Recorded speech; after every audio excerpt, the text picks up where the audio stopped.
প্রত্যেক অ্যামাজন অ্যাফিলিয়েটর তার ওয়েবসাইটের মাধ্যমে সেল জেনারেট করার জন্য লাভজনক নিশ খুঁজে বের করার চেষ্টা করেন। একজন অ্যাফিলিয়েটর নতুন বা অভিজ্ঞ যেমনই হোক না কেন, উভয়ের কাছে অ্যামাজন নিশ রিচার্জ সমানভাবে গুরুত্বপূর্ণ, কারণ এর উপরেই আপনার ওয়েবসাইটটি ভবিষ্যতে সার্থক হবে নাকি মুখ থুবড়ে পড়বে তা নির্ভর করবে। যে সকল প্রোডাক্টের চাহিদা অনেক বেশি কিন্তু তুলনামূলক কম্পিটিশন কম, তা থেকে অনেক দ্রুত রেভিনিউ জেনারেট করা সম্ভব হয়। কিন্তু প্রশ্ন হচ্ছে, একটি নিশ কতটা লাভজনক, এটা কিভাবে বোঝা যাবে?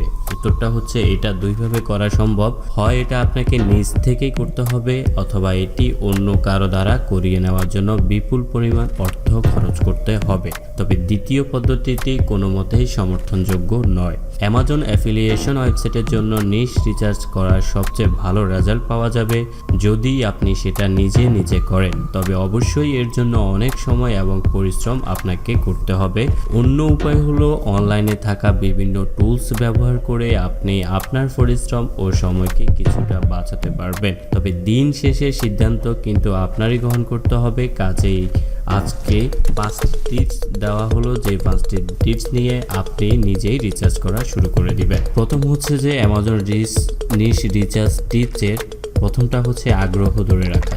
আপনি যখন একটি নিশ খোঁজার চেষ্টা করবেন, চেষ্টা করুন এমন কোনো কিছু নিয়ে কাজ করতে যার প্রতি আপনার নিজের আগ্রহ রয়েছে, কারণ জোর করে কিছু নিয়ে কাজ করতে গেলে কিছুদিন পর আগ্রহ হারিয়ে ফেলবেন। আর যদি এমন কিছু খুঁজেই পান, তাহলে ওই নিশের প্রফিটেবল এবং কম্পিটিশন কেমন তা যাচাই করতে নেমে পড়ুন। অনেকেই প্রশ্ন করে থাকে, নিশ কিভাবে খোঁজা শুরু করব? উত্তরটা খুব সোজা। নিজের আশেপাশে দেখুন, আপনার বাড়ি, কর্মস্থল, পাবলিক প্লেস এবং যেসব জায়গায় আপনি প্রতিনিয়ত যাতায়াত করেন, এমন সব জায়গায় থেকে আইডিয়া নিন। অথবা ভেবে দেখুন আপনার পরিবারের আত্মীয় স্বজনের, বন্ধু বান্ধবের কোন জিনিসগুলো প্রয়োজন হয়। এক কথায় আপনার আশেপাশে থাকা মানুষদের পর্যবেক্ষণ করা শুরু করুন। তারা কি করে, কি পরিধান করে, কিভাবে আনন্দ করে, সবকিছু তাদের পছন্দ অপছন্দগুলি কি এটা জানার চেষ্টা করুন। হয়তো ভাবতে পারেন, এইসব জেনে আমি কি করব? মার্কেটিং রিসার্চে দেখা যায় মানুষ সবকিছু বেশি খরচ নিজের শখ পূরণের জন্য কিংবা বলা যায় আনন্দ উপভোগ করার জন্য করে থাকে। এইসব ক্যাটাগরির প্রোডাক্ট নিয়ে কাজ করা সবচেয়ে লাভজনক, কারণ এগুলো নিয়ে মানুষ আনন্দ পান আর তার জন্য যে কোনো অঙ্কের টাকা খরচ করতেও তারা প্রস্তুত। উত্তরটা পেয়ে গেলে নিশ্চয় সমস্যার সমাধান খুঁজে বের করা। এবার একটু অন্যভাবে গবেষণা চালান। মানুষের দৈনন্দিন জীবনে কি সমস্যার সম্মুখীন হতে হয় সেটা ভাবুন, আর সবচেয়ে গুরুত্বপূর্ণ হলো সেগুলো তারা কিভাবে সমাধান করে। রান্নাঘরের পাইপ লিক হওয়া, টিভির এন্টেনার অকেজ হয়ে যাওয়ার মতো ছোট সমস্যাগুলিকে বেশি প্রাধান্য দিন।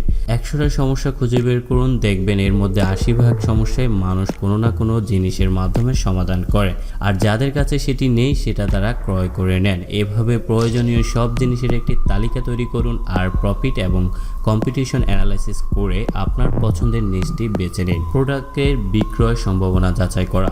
ধরুন উপরের সবগুলো পদ্ধতি অ্যামাজন নিশ রিসার্চ করে আপনি 200টার মতো প্রোডাক্ট খুঁজে পেলেন। এবার এগুলো বাছাই করবেন কিভাবে? এর জন্য একটি প্রোডাক্টের সাথে অন্যটির তুলনা বিক্রয়ের সম্ভাবনা যাচাই করতে হবে। ধরে নিন আপনি যে প্রোডাক্টগুলি নির্বাচন করেছেন তার মধ্যে একটি ক্যাটাগরি রয়েছে পোশাক। এখন এটা আপনাকে বুঝতে হবে, পোশাকের ক্রয়ের ক্ষেত্রে মানুষ সব সময় লোকাল কোনো দোকান থেকে সেটি ট্রাই করে থাকে কেমনে দেখাবে বা পোশাকটি কেমন ফিট হয়েছে তার শরীরে, এটি পর্যবেক্ষণ করতে নিতে চাইবে। কিন্তু অপরপক্ষে তারা যদি একটি নাইট ভিশন ক্যামেরার প্রয়োজন হয়, সেক্ষেত্রে কিন্তু সে কোনো যাচাই ছাড়াই সেটাকে অনলাইনে কিনতে চাইবে। একই সাথে অন্যান্য যেসব সাইট অ্যাফিলিয়েট মার্কেটিংয়ে ভালো করেছে তাদের কেস স্টাডি করুন। মনে রাখবেন, সফল হওয়ার জন্য আপনার এমন কিছু সফল ব্যক্তি প্রয়োজন যারা ভুল করে শিখেছেন, যাতে আপনি সেই ভুলগুলি না করেন। ঠিক এরকম আপনি তাদেরকে নিয়ে স্টাডি করতে পারেন। অ্যামাজন নিশ ফাইন্ডার। এ পদ্ধতি অ্যামাজনকে ব্যবহার করে নিশ খুঁজে বের করা সম্ভব। তবে এটা নিশ্চয়ই কারো অজানা থাকার কথা না যে অ্যামাজনে থাকা হাজারো ক্যাটাগরি ও সেই ক্যাটাগরির শতকানেক সব ক্যাটাগরির মধ্য থেকে নিশ খুঁজে বের করা কতটা কষ্টসাধ্য। চলুন আপনাদের কষ্ট কষ্টকে কিছুটা সহজ করে দেই। আমি কিছু ট্রিক শেয়ার করেছি যা থেকে আপনি কম কষ্টে পছন্দের নিশ বের করে ফেলতে পারবেন। নিশ সিলেক্ট করার জন্য নিচের বিষয়গুলোর দিকে লক্ষ্য রাখুন। যেমন প্রথমত হচ্ছে বেস্ট সেলার। এটা অ্যামাজন নিশ রিসার্চ করার জন্য সবচেয়ে উপযুক্ত স্থান। অ্যামাজনের বেস্ট সেলিং প্রোডাক্টের লিস্ট দেখুন।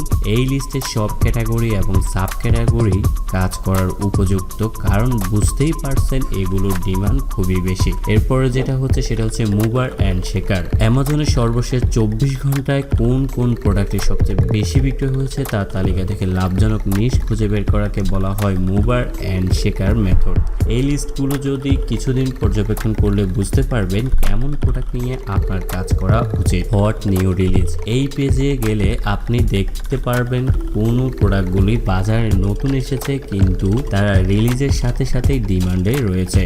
যেহেতু প্রোডাক্ট নতুন তাই এগুলোতে কম্পিটিশন কম থাকবে এবং আপনার ওয়েবসাইট র্যাঙ্ক করার সম্ভাবনাও বেড়ে যাবে। এরপর হচ্ছে গিফট ফাইন্ডার। যদি গিফট সম্পর্কিত নিশ নিয়ে কাজ করতে চান তাহলে এই পেজে সব বয়সের মানুষের জন্য ভালো ভালো নিশ পেয়ে যাবে। Most gifted. এই পেজের মানুষ সবচেয়ে বেশি গিফট করার জন্য কোন কোন প্রোডাক্টগুলো কিনেছে তার তালিকা পেয়ে যাবে। এরপর হচ্ছে মোস্ট উইশ ফর। এই পেজে কোন প্রোডাক্টগুলো মানুষ সবচেয়ে বেশি তাদের উইশ লিস্টে রেখে দিচ্ছে তারা তালিকা দেখা যায়। আমি অ্যামাজন অ্যাফিলিয়েট মার্কেটিং এর উপর সম্পূর্ণ টিউটোরিয়ালে তৈরি করতে চাই, যেখানে আমি বিভিন্ন টিপস, ট্রিক্স এবং ফ্রি টুলস নিয়ে আলোচনা করব। তবে এই জন্য আপনাদের আগ্রহই সবচেয়ে বেশি প্রয়োজন। আমি আশা করি আজকের পদ্ধতিগুলোর মাধ্যমে আপনি খুব সহজে অ্যামাজনে নিশ রিসার্চ করতে পারবেন। আপনার একটি কমেন্ট আমাদের ভিডিও তৈরি করার কিন্তু আগ্রহকে জাগিয়ে তোলে। আপনারা যদি অ্যামাজনে অ্যাফিলিয়েট মার্কেটিং এবং এই টুলসের সম্পর্কে জানতে আগ্রহী হয়ে থাকেন এবং চান যে আমি এই টিউটোরিয়ালগুলো চালিয়ে যাই, তবে অবশ্যই আপনারা আজকের ভিডিওতে একটি লাইক দিবেন, কমেন্ট দিবেন এবং ভিডিওটি শেয়ার করে সবার মাঝে ছড়িয়ে দিবেন। আর যদি আপনি নতুন দর্শক হয়ে থাকেন তাহলে অবশ্যই চ্যানেলটি সাবস্ক্রাইব করে নেবেন।